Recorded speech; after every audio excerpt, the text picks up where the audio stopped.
LinkedIn Client Acquisition Framework. This video is all about it. Before you start really going out there and reaching out to your potential clients, you need to do two very important things. First of all, you need to understand what really is your business all about and your ICP, ideal client profile, and what is your product market fit. This is the most important aspect of it because really writing the outreach messages afterwards, connecting to potential clients is very easy. But this initial work, really understanding what is your niche, what is your position, what is your offer, this is the most important part. This is where you want to spend a lot of time to really understand what is that you are selling, what you're providing, what problem are you solving. When I start working with my clients, agencies, other B2B services, I really push them towards understanding what exactly is their ideal client profile. And I need just one client profile that they're willing to work with. So we go very, very niche because if you think about it, say your potential client is checking out your LinkedIn profile and it's all over the place. It has no clear structure. They're reading it and it doesn't really appeal to them because you're really trying to solve everybody's problems, but not their own, a very specific type of the problem that you want to be solving for them. They don't click with your LinkedIn profile. So this is the first step that is very, very important. So you really have to understand this business aspect of things because as I said, the rest is very easy, but this first step, the most boring one, it's the most important one as well. Once you have that understood, you have to optimize your LinkedIn profile. Profile image is very, very important. So you have to appear likable and trustworthy as a person. I recommend you check out what Douchine Smile is and follow it religiously on your profile image. Afterwards goes the banner. The banner is all about really calling out your ideal client profile and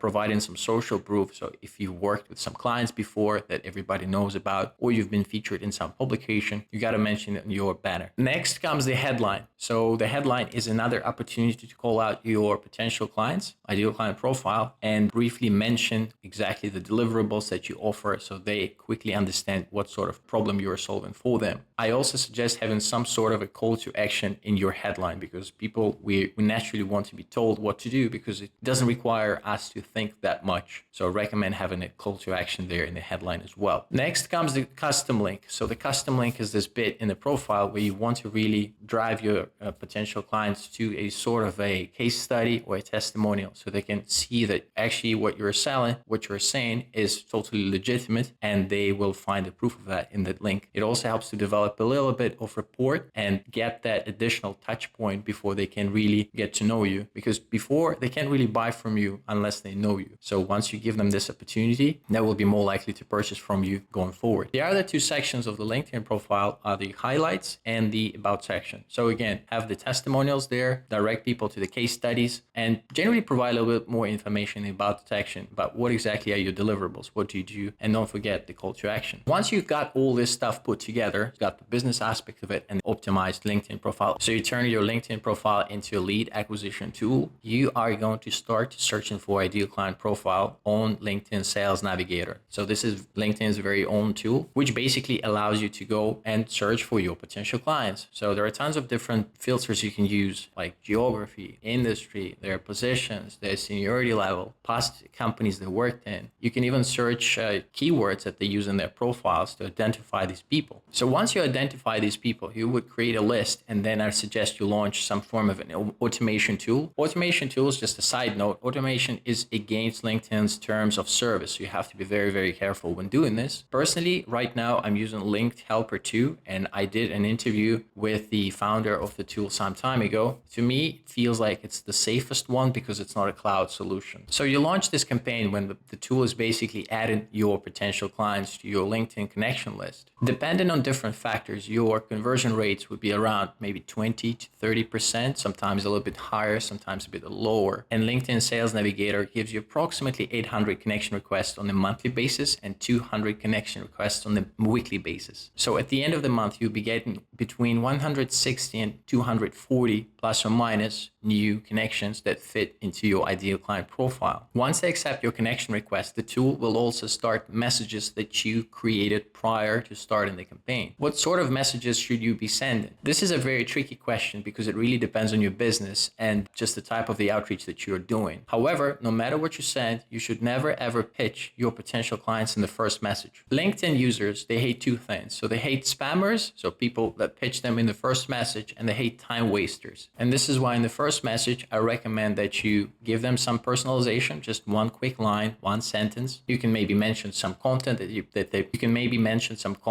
they produced in the past, or maybe something else grabs your attention that you can comment on. And after that, you would mention that your outreach is strictly related to business and you're just starting out in this polite manner, so to show some respect to the person. Very few people will actually be responded to you, which is totally fine, because according to Buyer's Pyramid, which was originally created by Chad Holmes, a famous American sales coach and a trainer, only 3% of any given audience are willing to purchase a solution in any moment in time. It means that 3% of the audience are aware of their problem and are actively looking for a solution. It doesn't mean that they're going to buy your solution, that they're looking for your solution, but it gives you an idea of how open any given audience is to purchasing a service at any given moment in time. Based on the Buyer's Pyramid, I recommend having a sequence that is substantially long. In fact, my sequences would last anywhere between a month and 2 months, and sometimes even longer. I'm also not looking to spam my potential clients with messages every 2 or 3 days, so my cadence, my send and frequency will naturally be slightly longer. I prefer sending messages every 5, 6, or even 7 days. So what's really included in these follow-ups? I recommend having a bit of everything. So I recommend having some value. Again, you should always repeat your offer, what exactly you're selling. Provide some social proof, some testimonials, links to case studies. I also recommend you send them something humorous, something that will make them smile. Because if it makes them smile, the chances that will reply to you are a lot higher. I also recommend interacting with their content if they produce any, because that gives you an edge over your competitors. The reason for that is that once we create and post content, very few people actually get some decent interaction in their posts. So that's why every time we see something, we see some effort in the comment section underneath the post that we created, we feel very, very happy. We feel immediately that we need to reciprocate. Chances that I will reply to somebody that has been very, very active in my comment section are a lot higher than if it's somebody out of the blue. So this is why I recommend using this strategy for as long as necessary before you get them on the discovery call. By the way, the discovery call is the only thing that you should be selling in your direct messages.